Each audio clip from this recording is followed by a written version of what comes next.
semuanya, welcome back to my YouTube channel. Jadi langsung aja to the point. Di tanggal 14 Agustus kemarin itu merupakan tanggal atau hari di mana hari yang ditunggu-tunggu oleh anak SMA. Karena hari itu merupakan pengumuman SBMPTN, yaitu seleksi bersama masuk perguruan tinggi negeri. Selamat bagi kamu yang sudah lolos, tentunya siap-siap untuk menghadapi rintangan selama masa kuliah yang akan mendatang. Dan untuk kamu yang belum lolos SBMPTN, ya aku tahu perasaan kamu itu seperti apa.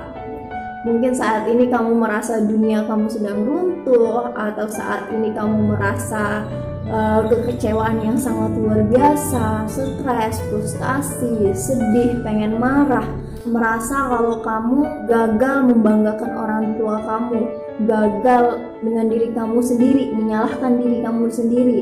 Aku tahu gimana perasaannya itu karena aku juga pernah mengalami seperti apa yang kalian rasakan saat ini.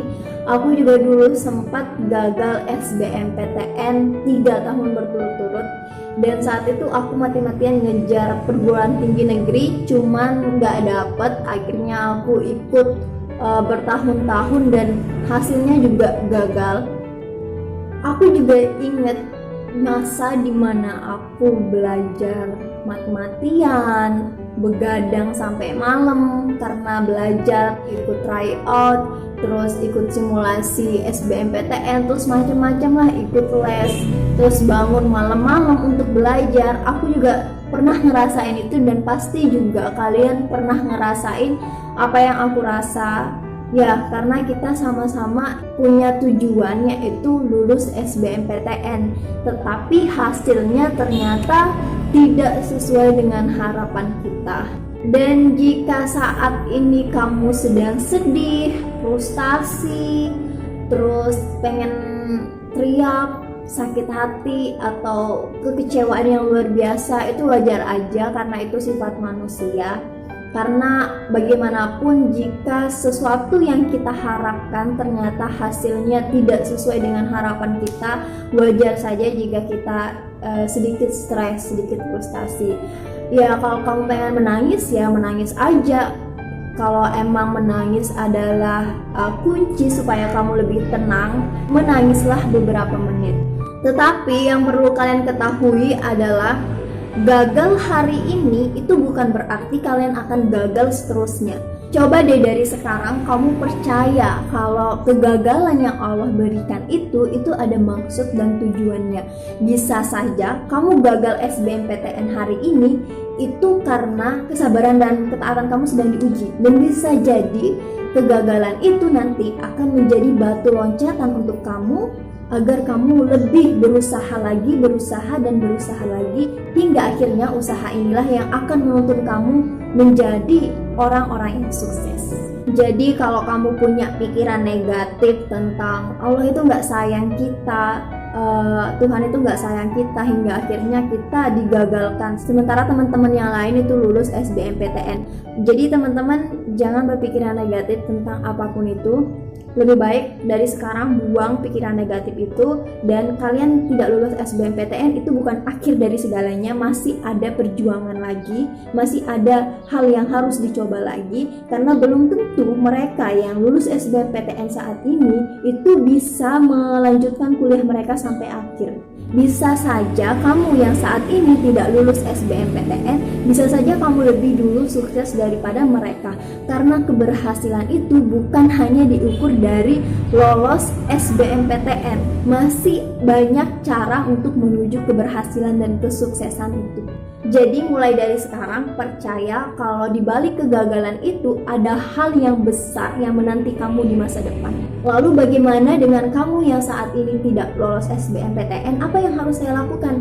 Banyak hal yang harus kamu lakukan. Di sini aku bakal sharing tentang 5 hal yang dapat kamu lakukan setelah kamu dinyatakan tidak lolos SBMPTN. Apa aja itu? Ini dia. Yang pertama itu daftar seleksi jalur mandiri. Setelah kamu dinyatakan tidak lolos SBMPTN, kamu bisa ikut ujian mandiri yang diadakan di universitas-universitas masing-masing. Seperti ada SIMAK UI, ujian mandiri UNER, ujian mandiri Undip, masih banyak lagi ujian-ujian mandiri yang diselenggarakan oleh universitas masing-masing. Hanya saja untuk mengikuti ujian mandiri ini tentunya membutuhkan biaya yang cukup banyak. Soalnya kan kamu ikut ujian mandiri, kamu harus ke universitasnya langsung. Misalnya saat ini lokasi kamu ada di Lombok, kamu pengen masuk UI, otomatis kamu harus ke Jakarta untuk mengikuti ujiannya. Dan ini tentunya memakan biaya yang cukup banyak. Tapi kalau emang kamu itu mampu, kamu itu yakin kamu keterima, kamu itu bisa, atau kamu ingin mencoba walaupun hasilnya tidak sesuai yang kamu harapkan, ya nggak apa-apa, silahkan coba aja. Siapa tahu kamu keterima. Dan yang kedua yaitu daftar PTS atau perguruan tinggi swasta. Banyak di antara kita yang sering membandingkan antara PTS dengan PTN. Mungkin sering di antara kita yang berkata seperti ini, masuk PTN aja, PTN kan kualitasnya lebih oke daripada PTS. PTN kan fasilitasnya lebih banyak daripada PTS. Nah, kebanyakan kita itu berasumsi seperti itu, hingga akhirnya kita hanya berfokus kepada PTN. Sebenarnya di Indonesia ini itu PTS-nya itu udah banyak yang lebih bagus daripada PTN, seperti di UII, UMM, UNY, terus di kampus aku Ubaya, terus masih banyak lagi PTS-PTS yang memang benar-benar fasilitasnya itu juga oke, kualitasnya juga itu tidak diragukan lagi. Jadi teman-teman nggak usah khawatir karena takut masalah kualitas, takut masalah fasilitas, takut masalah oke apa tidaknya, karena PTS di Indonesia juga banyak yang bagus-bagus, sama halnya dengan PTN. Dan yang ketiga yaitu gap years. Gap years itu dalam artian kasarnya yaitu menganggur. Di sini bukan berarti aku menganjurkan kamu untuk menganggur, nggak ngapa-ngapain selama setahun, tidak. Selama setahun ini kamu bisa mempersiapkan diri kamu untuk mengikuti SBMPTN tahun berikutnya. Semisalnya kamu tuh benar-benar kayak tidak mampu untuk mengikuti ujian mandiri atau tidak lolos mengikuti ujian mandiri dan kamu hanya fokus pengen masuk perguruan tinggi negeri atau PTN dan tidak untuk masuk PTS. Kamu di sini bisa memanfaatkan waktu selama setahun untuk mengikuti SBMPTN di tahun berikutnya. Kamu bisa mengikuti les, bisa latihan-latihan soal tryout SBMPTN, bisa lebih belajar lagi. Nah, di sini waktu kamu hanya setahun dan aku rasa itu benar-benar cukup untuk kamu belajar lagi. Apalagi sebelumnya kamu sudah pernah ikut tes SBMPTN. Jadi kamu udah paham dong soal-soal SBMPTN itu seperti apa. Kamu juga udah punya pengalaman cara mengerjakannya seperti apa. Hingga akhirnya di tahun berikutnya ketika kamu ikut tes SBMPTN lagi, kamu tidak akan khawatir dan kamu tidak merasa kesusahan karena sebelumnya kamu udah punya pengalaman mengerjakan SBMPTN. Kemungkinan besar kamu juga bakal keterima di PTN negeri yang kamu inginkan. Dan yang keempat yaitu mengikuti kelas bahasa. Nah, selama kamu gap years tadi atau menganggur selama setahun, kamu bisa nih sambil ikut kursus bahasa seperti bahasa Inggris, bahasa Jerman, bahasa Prancis. Kamu bisa mengikuti kelas bahasa untuk menambah wawasan kamu dalam berbahasa, untuk menambah pengalaman kamu, dan kamu makin pintar menggunakan bahasa asing. Dan selama kamu gap years tersebut dan mengikuti kelas bahasa, siapa tahu kamu nanti bisa lulus atau dapat beasiswa dari luar negeri karena hanya modal bahasa asing yang kamu punya.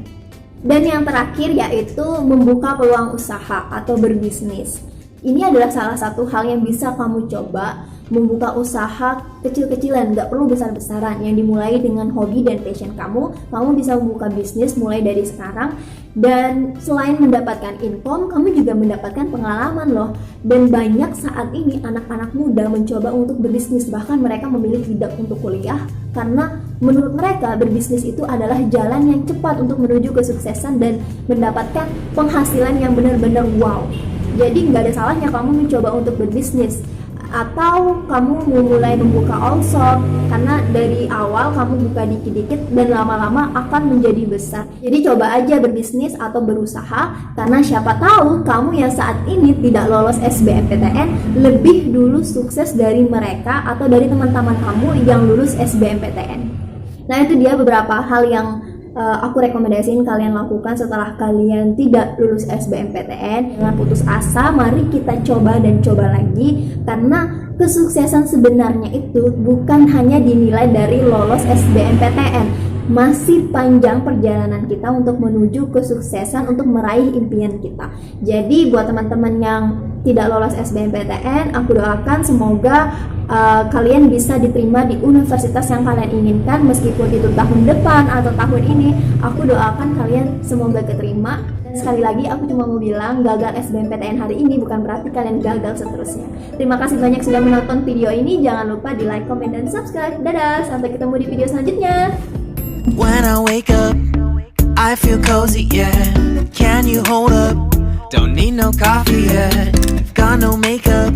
How do you look so fine? Bust up, bust up. How did I make you mine? Stay a minute, another minute. Hold on a second, a love this moment.